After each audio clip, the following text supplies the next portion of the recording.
Hi friends, आप सभी का स्वागत है मेरे इस यूट्यूब चैनल में। तो इस चैनल में हम लुसेंट जीके की बुक को कवर करेंगे। इसमें हम सब्जेक्ट वाइज कवर करेंगे। और सबसे पहले मैं इंडियन जो पॉलिटी है और जो कॉन्स्टिट्यूशन है उससे मैं स्टार्ट करूँगी, और जो पार्ट वाइज उसको मैं कवर करते जाऊँगी वन बाय वन। तो आइए हम स्टार्ट करते हैं लुसेंट जीके की जो पॉलिटी की जो चैप्टर है उससे। तो जैसा कि आप जानते हैं कि हर एक जो डेमोक्रेटिक कंट्री है, जो लोकतंत्रात्मक कंट्री है, वहाँ पर कॉन्स्टिट्यूशन होता है जिसको हम संविधान भी कहते हैं। तो जो संविधान होता है ये हर एक जो डेमोक्रेटिक कंट्री होती है उसे चलाने में या फिर उसको रन करने में बहुत ही हेल्पफुल होती है। और इसी से ही जो डिफरेंट जो गवर्नमेंट है या फिर सिटीजन है उन सबको अपने अपने स्फेयर में राइट दिया जाता है, उनको प्रोटेक्ट किया जाता है। तो हम देखते हैं कि ये कॉन्स्टिट्यूशन आखिर होती क्या है, क्यों हर एक डेमोक्रेटिक कंट्री रहती है, हर एक लोकतंत्रात्मक देश में कॉन्स्टिट्यूशन ज़रूरी होता है। तो जो कॉन्स्टिट्यूशन होता है ये क्या होता है, ये एक फंडामेंटल राइट होता है। फंडामेंटल राइट क्या ये फंडामेंटल लॉ होता है किसी भी कंट्री की। तो फंडामेंटल लॉ किसको हम बोल सकते हैं, आखिर हर एक जो देश है वहाँ पर गवर्नमेंट होती है, गवर्नमेंट के डिफरेंट ऑर्गन्स होते हैं और सिटीज़न होती है। तो किसको कितनी पावर दी जाए ताकि वो वहाँ पर अच्छे से रूल कर सके, और साथ ही साथ वहाँ जो जनता है उसकी भी वेलफेयर हो सके। तो ये सब को ध्यान में रखकर जो फंडामेंटल लॉ है, जो कॉन्स्टिट्यूशन है, उसको बनाया जाता है ताकि किसी के बीच में कन्फ्लिक्ट भी मत हो और जो वहाँ की जो सिटीज़न है उसका अच्छे से विकास हो सके। और नेक्स्ट जो है ये है जो कॉन्स्टिट्यूशन में आखिर दिया क्या जाता है, क्या चीज़ है उसमें जो उसमें लिखा जाता है। तो उसमें जो कॉन्स्टिट्यूशन है ये उसमें एक फ्रेमवर्क बताया जाता है। जो हमारी जो गवर्नमेंट होगी और उसके जो ऑर्गन्स होंगे उनका जो प्रिंसिपल फंक्शन है उसके बारे में बताया जाता है, और उनका जो ऑर्गेनाइजेशन है गवर्नमेंट की उसके बारे में बताया जाता है। और जो डिफरेंट लेवल में जो गवर्नमेंट है उनको जो पावर दिया जाता है ये भी उन्हें कॉन्स्टिट्यूशन से ही प्राप्त होता है। तो कॉन्स्टिट्यूशन एक किसी भी देश को चलाने के लिए बहुत ही ज़रूरी होता है, जो डेमोक्रेटिक कंट्री रहता है वहाँ के लिए। नेक्स्ट हम देखते हैं कि जो एक कॉन्स्टिट्यूशन है ये लिंक होता है, एक इंट्रैक्शन होता है। इंट्रैक्शन किसके बीच में होता है, तो ये इंट्रैक्शन होता है गवर्नमेंट के बीच में और सिटीजनशिप के बीच में, सिटीजन्स के बीच में। तो हम देखते हैं कि जो कॉन्स्टिट्यूशन में है ये इसमें डिफरेंट राइट्स दिए गए हैं, डिफरेंट अधिकार दिए गए हैं जो वहाँ के नागरिक होते हैं उनको, और साथ ही साथ डिफरेंट प्रकार के जो पावर हैं ये भी वहाँ की जो गवर्नमेंट को प्रोवाइड की जाती है। तो ऐसे प्रोवाइड की जाती है ऐसे पावर जो वहाँ की जो सिटीजन है उनके राइट को हनन ना हो, साथ ही साथ वो उन दोनों के बीच में एक कोऑपरेटिव लिंक बने रहे, इसके लिए कॉन्स्टिट्यूशन में प्रावधान किया जाता है। और हम देखते हैं कि जो कॉन्स्टिट्यूशन है ये डिफरेंट कंट्री में डिफरेंट टाइप की होती है। फॉर एग्जांपल किसी कॉन्स्टिट्यूशन में ये रिटन टाइप में होती है तो किसी में अनरिटन टाइप में होती है। जो कॉन्स्टिट्यूशन है ये रिटन टाइप में, ये जो ओल्ड कॉन्स्टिट्यूशन है जो रिटन टाइप में फर्स्ट टाइम इवॉल्व हुआ था ये अमेरिका का कॉन्स्टिट्यूशन है। अमेरिका की कॉन्स्टिट्यूशन को ही हम रिटन कॉन्स्टिट्यूशन फर्स्ट मानते हैं। और साथ ही साथ ऐसा नहीं है कि हर डेमोक्रेटिक में सिर्फ रिटन कॉन्स्टिट्यूशन होता है, कुछ डेमोक्रेटिक कंट्री ऐसा भी है जहाँ पर अनरिटन कॉन्स्टिट्यूशन होता है, यानी वहाँ पर केस जैसे जैसे आते जाते हैं वैसी वैसी वहाँ पर लॉ बनाते जाते हैं और साथ ही साथ उनको कॉन्स्टिट्यूशन में ऐड करते जाते हैं। तो ऐसा जो कॉन्स्टिट्यूशन है ये एक्सेप्शन है, जहाँ फॉर एग्जांपल हम देखते हैं यूके में। तो यूके में कोई बुक नहीं है, जैसे हमारे पास कॉन्स्टिट्यूशन का एक बुक है जिसको हम पकड़ के कहीं आ जा सकते हैं, जिसको कहीं पर खोल के पढ़ सकते हैं। तो यूके में ऐसा नहीं है। यूके में क्या है, एक लाइब्रेरी बन गई है, जब जब जैसे जैसे केस आते गया वैसा वैसा कॉन्स्टिट्यूशन का वहाँ पर इवॉल्व होते गया। उसके बाद हम देखते हैं कि हमारा इंडिया में कैसा है कॉन्स्टिट्यूशन, यहाँ पर रिटन कॉन्स्टिट्यूशन है या अनरिटन है। तो इंडिया का जो कॉन्स्टिट्यूशन है ये रिटन कॉन्स्टिट्यूशन है, और किसके द्वारा लिखित गई है, तो ये जो कॉन्स्टिट्यूएंट असेंबली है उनके द्वारा बनाया गया है। लेकिन ये कॉन्स्टिट्यूएंट असेंबली क्या है, ये कॉन्स्टिट्यूएंट असेंबली है जो जनता के द्वारा चुनी गई थी। तो हम देखते हैं जो इंडियन कॉन्स्टिट्यूशन है ये जनता के द्वारा लिखी गई, इसको हम लोग बोल सकते हैं। और जो सोर्स ऑफ पावर है ये भी कॉन्स्टिट्यूशन का जो सोर्स ऑफ पावर है ये भी जनता है। नेक्स्ट हम देखते हैं कि हमारा जो कॉन्स्टिट्यूशन, हमारा जो भारत है, इंडिया है, इसका कॉन्स्टिट्यूशन, इसके बारे में हम डिटेल से पढ़ेंगे।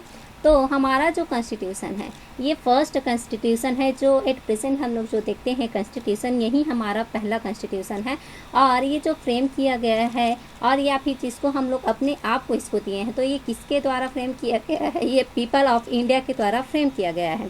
साथ ही साथ इसको हमने अपने आप को दिया है, यानी कोई बाहर की कोई ताकत नहीं है, बाहर के द्वारा इसे हमारे ऊपर थोपी नहीं गई है। ये यहाँ की जनता है, हमारी भारत की जनता है जिसने इसको बनाया है और अपने आप को दिया है, अपने आप के वेलफेयर के लिए, अपने गवर्नमेंट को चलाने के लिए। तो इसका जो सोर्स ऑफ पावर है ये पीपल ऑफ इंडिया है, जो हमारी भारत की जनता है, यही सोर्स ऑफ पावर है। तो कॉन्स्टिट्यूशन ऑफ इंडिया, इसका जो ये आउटर कवर है यहाँ पर हम देख सकते हैं, ये हमारे जो कॉन्स्टिट्यूशन का जो बुक है उसका ये आउटर कवर है।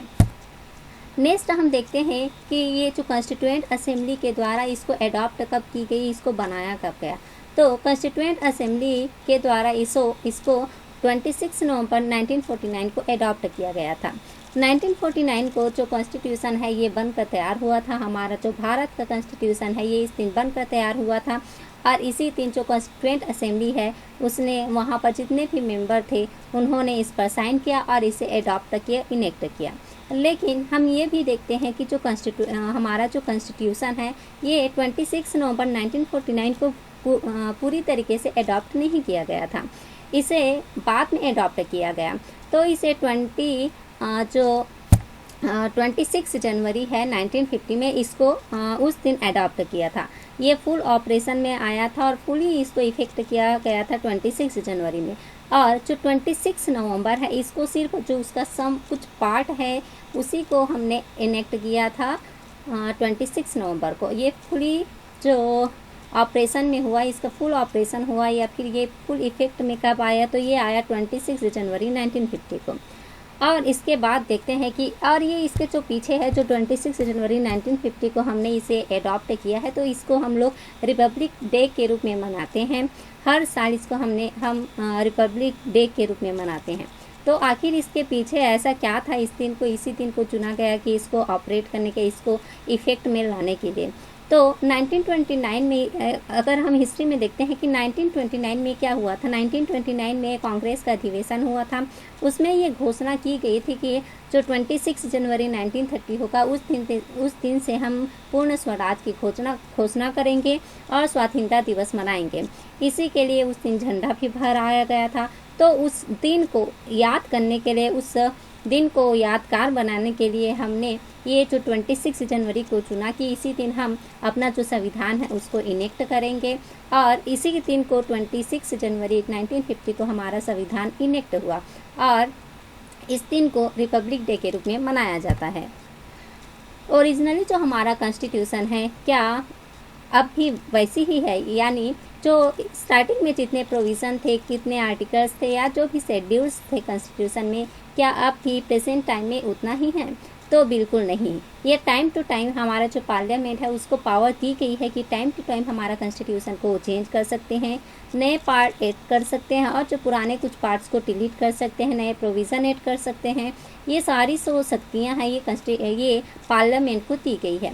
तो ओरिजिनल जो हमारा कॉन्स्टिट्यूशन था जब 26 नवंबर 1949 को जब ये बना तब इसमें 22 पार्ट्स थे, 395 आर्टिकल्स थे और 8 शेड्यूल थे।